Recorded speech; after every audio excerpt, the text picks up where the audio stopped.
welcome to the Shine Show here every Friday on Lunch TV. Yes. Oh, I'm your host, Christina Fulton, and I will be interviewing the most incredible people in the world that are changing the world today. Wow, let's go. Yes. Woo, love it. We're happy about that. We're bringing you exclusive stories about CEOs, entrepreneurs, entertainers, world-class masterminds right here at Shine. Woo! And we want to know, what are they up to and why do you need to know them? And what are they doing next? Yes, I want to know. Hey, it's real, it's brilliant, all in the world of doing good. Yes, doing good. Woo, yes. You know, we say here at the show, if you aren't the sun, maybe you're a star. Woo! Yes. Oh my God, welcome to the show. I am so glad you're here. And I'm really excited because, you know, I've gone through a lot of co-hosts, but today I have in the house Natasha Zuziski. You know, my co-hosts are just dropping like flies here. What is these flies? We only have the flies in the sheet. Oh, wow, okay, yes. Oh, yes. Okay, well, we're so glad you're here. You look a little cold. I mean, it's about 100 degrees out in Los Angeles, so, I mean, I love the hat, but you look very, very cold. Asking me a lot of questions, hold on, I have to answer. Okay, so, yes, my name is Natasha Zuskiski, and I'm from Russia, yes, okay. Da, привет, hello.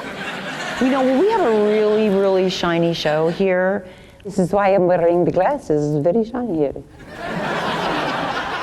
I just want to know, like, what is it that you do? It's fucking cold in Russia. I drink the vodka to stay warm. What is it that you do, though? What is it that you do? I do the makeup on the dead people.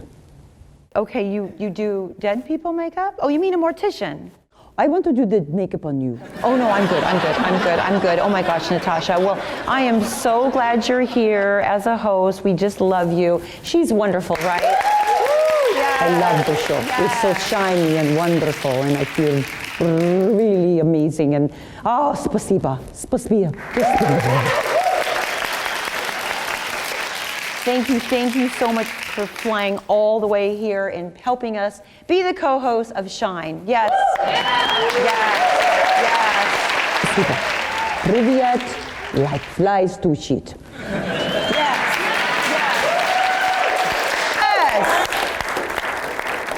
Okay, today's guest is a very good friend of mine. He is an Academy Award-winning producer and writer of the movie The Green Book. Yes. Oh my God, I cannot wait to sit down with him. I've actually never had a pleasure of interviewing him, so he's up next.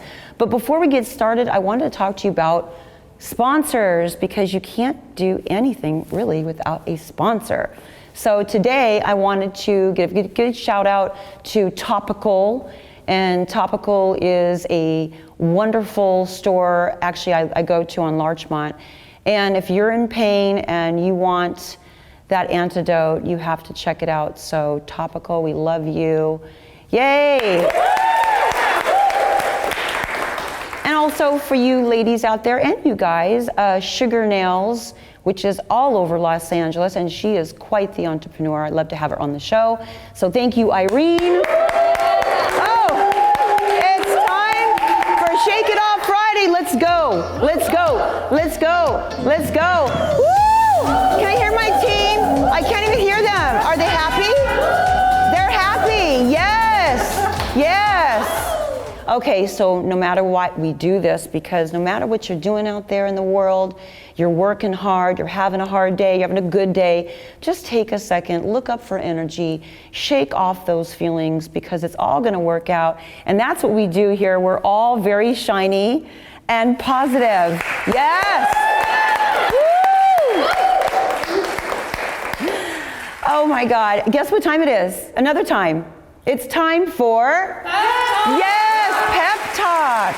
And our topic of today is, again, my wonderful friend, Frank Lawless, has written a book and it's coming out. So I wanted to talk to you about this because he has given a step-by-step program for you to really find yourself, and that's the book's name, Find Yourself, Ways to Build Resilience Through Self-Discovery.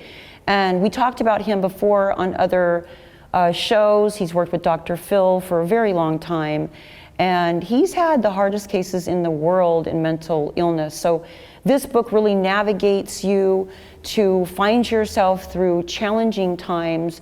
And hey, we all need that right now. And yeah, say yes, yes, wouldn't that be lovely? And you know, I cannot believe the little things that he said, I actually started doing myself. I told my mom, we need to go on a retreat. Wouldn't that be something? Yeah. Yes. But take the time to find yourself in this book. And the elements are, believe it or not, like water, fire, and earth. And take the time to read that book and find out what your element is. So go, Dr. Lawless. Okay, so up next, we have from the award-winning film Green Book, writer, director, actor, amazing human being, Nick Vallelonga.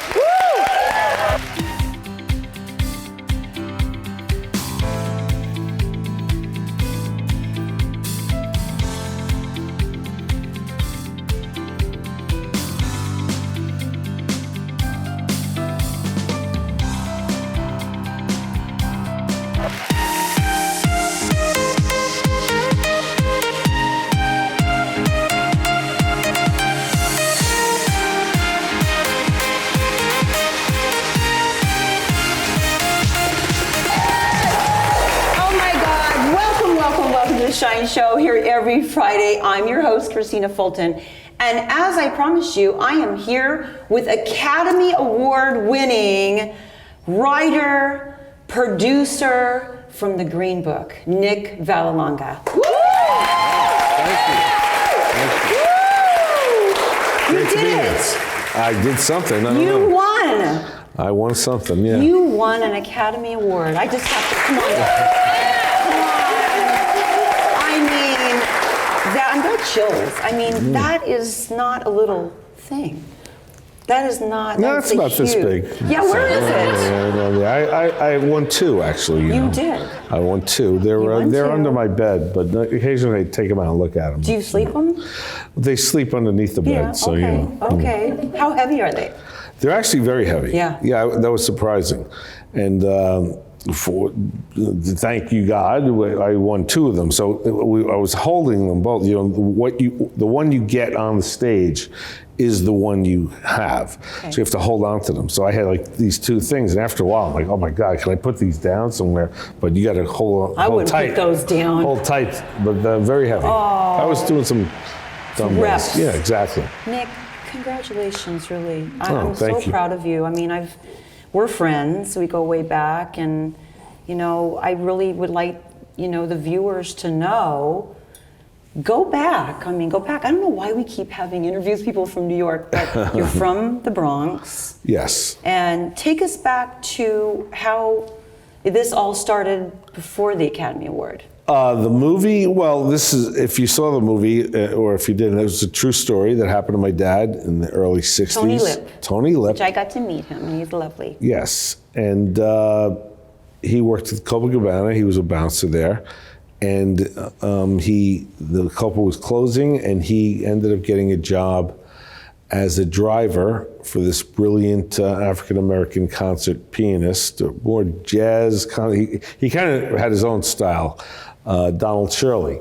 He lived on top of Carnegie Hall. He was this really elegant, amazing man, genius of a musician. And two opposites clashing together. And he drove Don Shirley through the South to do a tour in the segregated area of the South. And actually, they did the whole country. The movie centered on the southern states, but they actually did every state in the United States. Yeah. And it was about their relationship, how they grew, how they changed, how my father changed, and what he witnessed and saw, why he changed, what Don Shirley had to go through, performing in places for the high society, and then couldn't eat or use the restroom in the same place he was performing at. So those type of things were occurring, and it just made, when my father left, I was little, but I still always remembered this, and as I get older, I kept asking him questions, and then when I was old enough, I started taping him, and he told me his side of the story. And then he said, well, we got to talk to Don Shirley because you got to get his permission and his side of the story. So I did that, and I spoke to him. And then my mom came to me and said, well, if you're going to do this, there's another element to the story. Your father wrote me letters.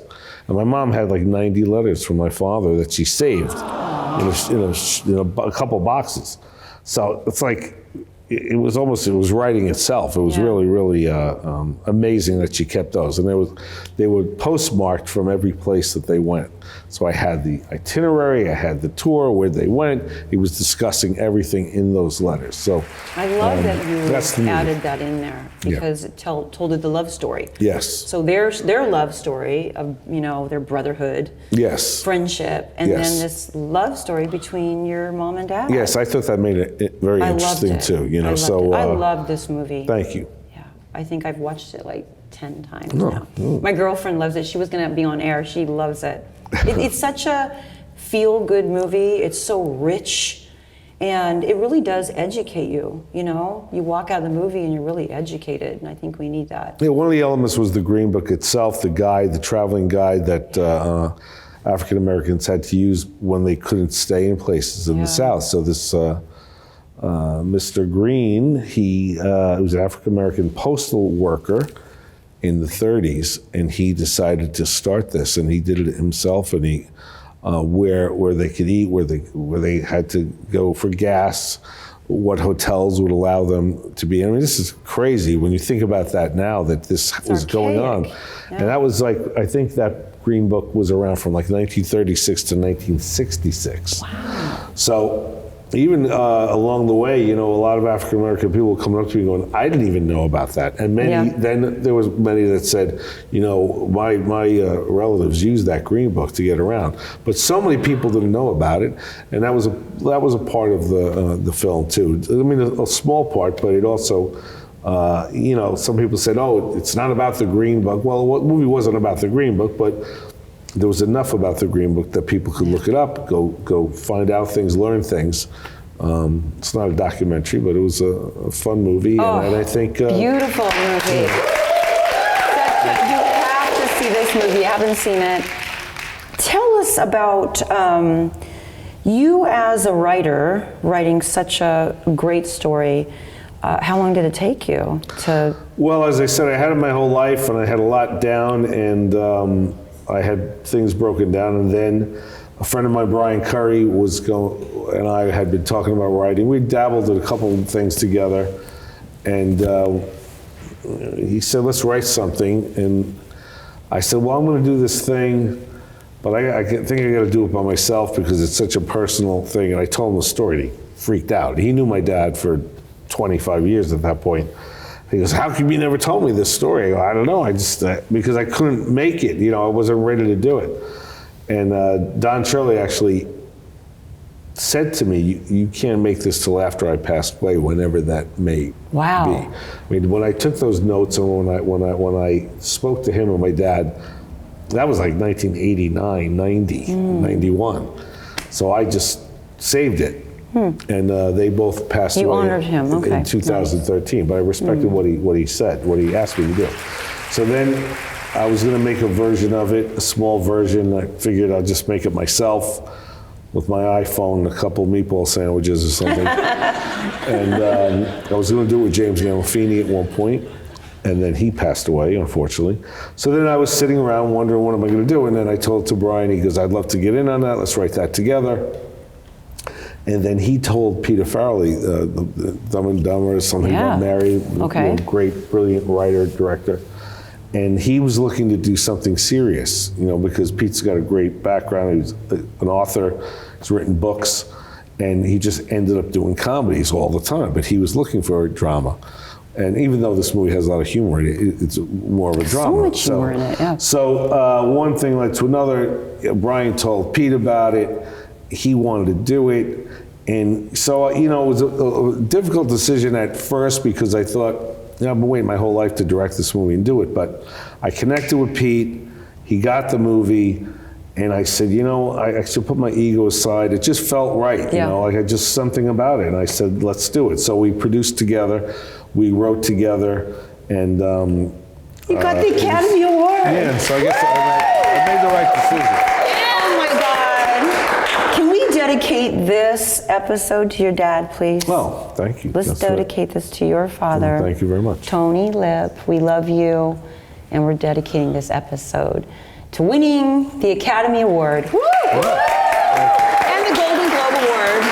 Remember, 2. Yes, 2. Golden Globes. We did all right. I'm so proud of you. I'm so proud of you. It was surprising because you don't make a movie to win awards. I mean, it sounds we want to. Very corny, you know, but my reward really was getting that movie made. Sure, of course. So I was able to honor my father and my family and my mom, who you met my mom also. Yes, and played brilliantly by Linda Cardellini. She was amazing. So and you were great in the movie too. Oh, thank you. The whole family was in it. Well, that was the thing. You know, I had all this family scene, so I knew I was going to do something, but I didn't want to push Pete into what I was going to play or not play. Figured it would evolve, and then at one point, Pete called me up. He said, let's talk about what you're going to do in the movie. So I said, well, I might as well play one of my family members because that'll work perfectly. He goes, then the family, we have to like them and love them. You play the evil mob guy. Oh, God. But that was fine. It was fun to do. No, you're a great actor. You know, thank you. And that's, before we take a break, you're an actor, and you were in The Sopranos, Goodfellas, and of course my family's movie, The Godfather. Yes. Woo! I was a little kid.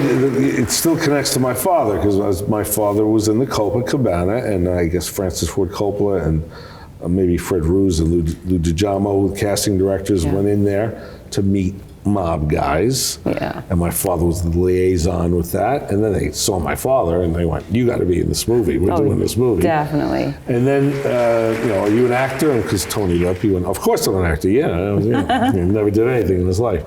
But he said yes, and he got in the movie. Then they said, do you have any kids? We're doing this giant wedding scene. We need Italian kids and Italian families. So my brother and I screen tested for Francis, and we're like little kids in the wedding scenes.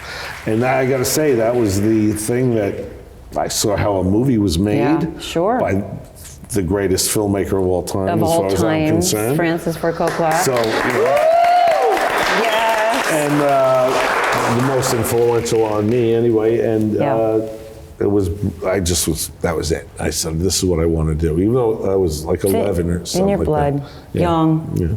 We're going to be right back. More with Nick Vallelonga.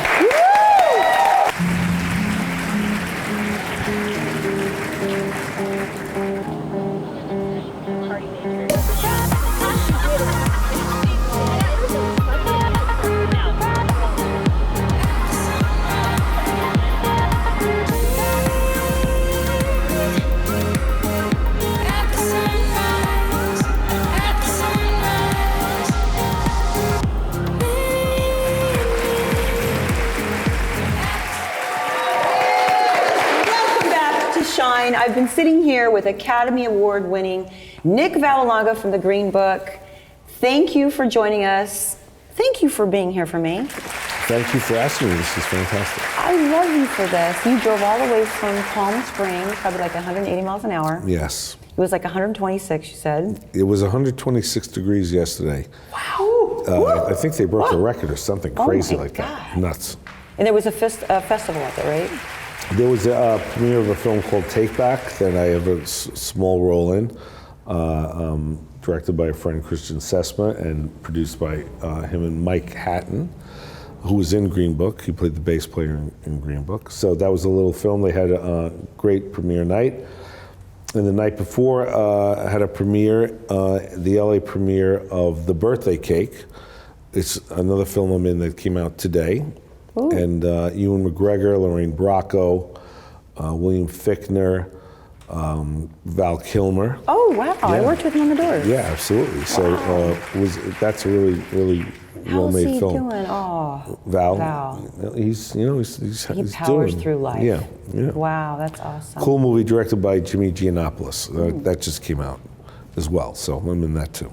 We're out, you're out. Like the world is opening up and here you come. And so it brings me to our favorite part of the show called Hero Up. Woo!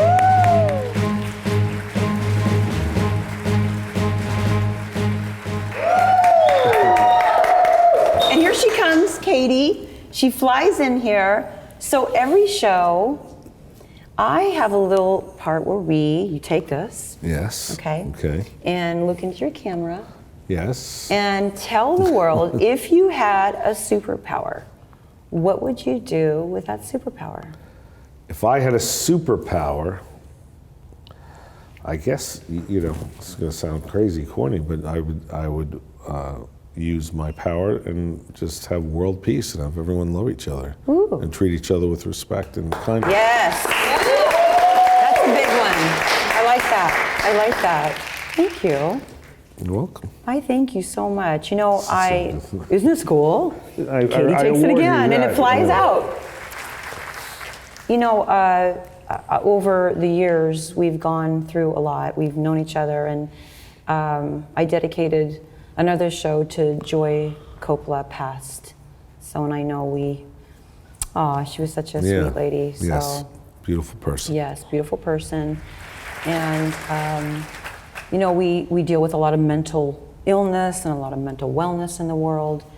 What are some things that you do when you're going through your ups and downs that you can share that people can use, your value system? What do you do? Well, I pray. I read the Bible. I'm very. I read the Bible almost every day, and try to find peace within that. And it's rough out there in the world, and you have to. I think that's an important. Faith is an important thing. And just trying to treat people as nice as you can as you go about your day. Kindness. Kindness. Be kind. Yeah. Woo! Okay, I have a question because I've been dying to ask you, what would be your ideal role as an actor? Oh, wow. Something in the future, or something I've done, or something that you haven't done that you want to do, and if you're watching this, please get a hold of him. No one's going to let me do it, but I think Superman's the greatest role out there. That's it. Why not? Why not? Maybe I can play an old fat Superman. I love that. Okay, so what's up next? What are you doing? What's up and what you got going on in the arsenal? I've been doing a lot of writing, Okay. and so hopefully we get something. The pandemic stopped everything for everyone. Yeah. And so hopefully we start getting another thing made soon. I have a romantic comedy called That's Amore. Oh, I have. I love this. Remember, it's so that's right, good. yes. It's a music. Will you tell us a little bit about it? Musical. It's a bunch of Italians in New Jersey Singing. It's a musical. And, So. Spinning that pizza. I want to do that. I have a book called The Reunion. That the script's called Reunion, based on a Christian novel about Vietnam veterans that I want to do. And a few other things that I can't say yet, but got a bunch of things in the works. We can't wait. Oh, it'll be nice. We can't wait. Thank you, really. Thank you. I really thank you for making such a difference in the world. I want to thank you. We all want to thank you, and the world wants to thank you for making such an important movie and being the fabric of America now. That movie, that's like big. It's like The Godfather now. Well, I'm not sure it's The Godfather, but well, it's up there. So thank you. Thank you very much. Thank you very much for being on the show. We love you. And we will be back next week with our guest. And guess who's coming? You'll find out.